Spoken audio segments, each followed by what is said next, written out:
여러분, 드러그라는 단어 딱 들으면 어떤 생각이 드세요? 아마 두 가지 이미지가 동시에 떠오르지 않나요?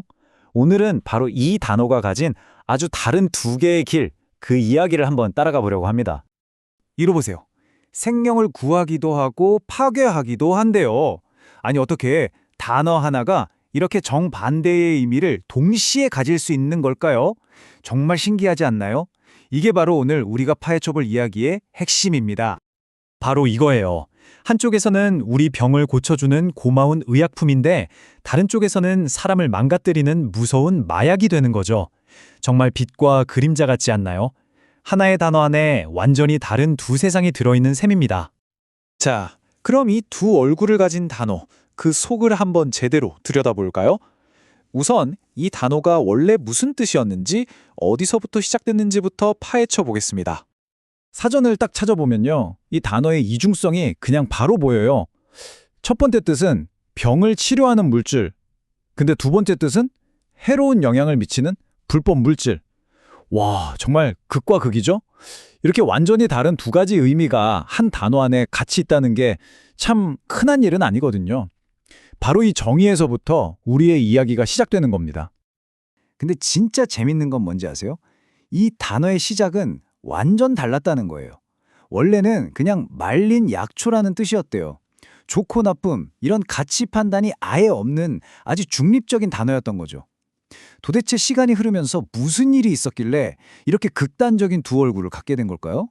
좋아요. 그럼 먼저 긍정적인 쪽부터 한번 보죠. 이 단어가 가진 빛, 바로 우리에게 도움을 주는 의약품의 세계로 들어가 보겠습니다. 이 세계에는 아주 명확한 규칙, 그러니까 사회적인 약속이 있습니다. 우리가 쓰는 약은 크게 두 종류로 나눌 수 있어요. 아플 때 병원 가서 의사 선생님한테 처방전 받아서 사는 처방약이 있고요. 감기 기운 있거나 할 때 약국 가서 바로 살 수 있는 일반 의약품이 있죠. 이 둘을 나누는 핵심 기준이 뭐냐면요. 바로 의사 같은 전문가의 감독이 꼭 필요하냐, 아니냐 이겁니다. 자, 이제 분위기를 확 바꿔서 이 단어의 어두운 면, 그 그림자 속으로 들어가 볼 시간입니다. 도대체 어떤 물질이 왜 금지된 것이 되는 걸까요? 어떤 약물을 불법으로 만드는 건 뭘까요? 사실 그 물질의 성분 자체보다 더 중요한 게 있어요. 바로 법입니다. 그러니까 어떤 물질이 불법이 되는 건 우리 사회가 이건 위험하니까 금지하자라고 약속하고 법으로 딱 정했기 때문인 거예요. 단순히 과학의 영역이 아니라 사회적인 합의의 문제인 거죠. 이것과 관련된 단어들을 한번 볼까요? 마약, 밀수품, 규제약물. 어떠세요? 그냥 그 물질 자체를 부르는 이름이라기보다는 뭔가 범죄, 위험 이런 느낌이 확 들지 않나요? 말하자면 단어 자체에 이미 부정적인 낙인이 찍혀 있는 거예요. 이 언어들이 우리 사회가 이 물질들을 어떻게 바라보는지 그대로 보여주는 거죠. 그럼 만약에 이 금지된 선을 넘게 되면 한 개인에게는 어떤 일이 일어날까요? 여기서 우리가 구분해야 할 중요한 개념이 두 가지가 있는데요. 바로 약물을 잘못 쓰는 남용과 거기에 완전히 빠져버리는 중독입니다. 이 둘은 달라요. 이 과정을 보면요. 처음에는 그냥 단순한 사용일 수 있어요. 그런데 그게 선을 넘어서 치료 목적이 아닌 다른 이유로 쓰기 시작하면 남용이 되고요. 여기서 더 나아가면 결국 내 의지로는 도저히 끊을 수 없는 중독 상태까지 가게 되는 거죠. 이 위험한 단계를 이해하는 게 이 문제의 핵심을 꿰뚫는 첫걸음이라고 할 수 있습니다. 자, 그럼 약물 남용부터 볼게요. 이건 핵심이 행동에 있어요.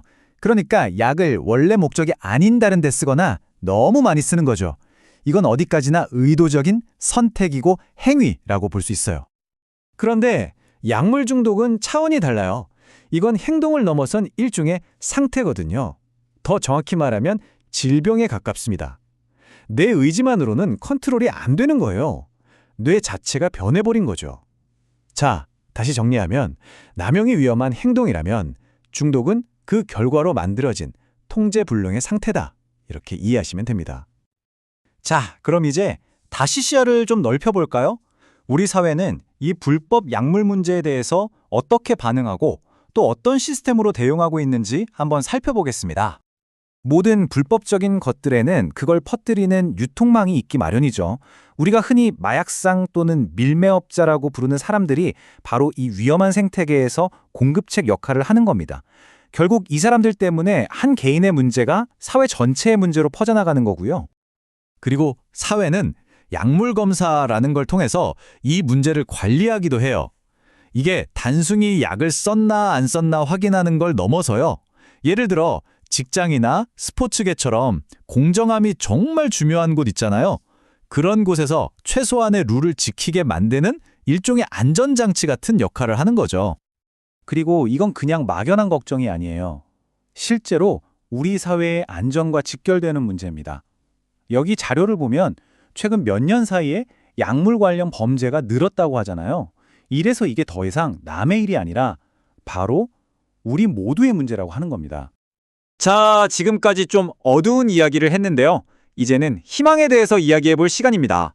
중독이라는 아주 길고 어두운 터널을 지나서 다시 건강한 삶으로 돌아올 수 있는 그 길에 대해서 말이죠. 우리가 흔히 치료랑 재활이라는 말을 쓰는데 이 둘은 조금 달라요. 치료는 의학적인 과정에 좀 더 가깝다고 할 수 있어요. 당장 몸의 문제를 해결하는 거죠. 반면에 재활은 훨씬 더 넓은 개념입니다. 치료를 포함해서 망가졌던 삶 전체를 다시 건강하게 만들어가는 모든 과정을 말하는 거예요. 몸뿐만 아니라 사회 구성원으로 다시 자리 잡을 수 있도록 돕는 거죠. 그래서 중독 치료라든가 회복 프로그램 같은 말들이 중요한 겁니다. 이런 단어들은 아무리 깊은 절망 속에 있더라도 분명히 도움을 받고 다시 일어설 방법이 있다는 걸 보여주는 그런 희망의 언어라고 할 수 있어요. 자, 이렇게 쭉 살펴보니 어떠세요? 결국 모든 건 언어로 돌아오는 것 같아요. 우리가 이 문제를 어떤 단어로 부르고 어떻게 이야기하느냐가 결국 우리의 생각과 해결책까지 결정하게 되거든요. 오늘 우리가 함께 알아본 이 단어의 두 얼굴, 이 지식이 앞으로 여러분이 나누는 대화를 어떻게 바꿔놓을까요? 한번 생각해볼 문제인 것 같습니다.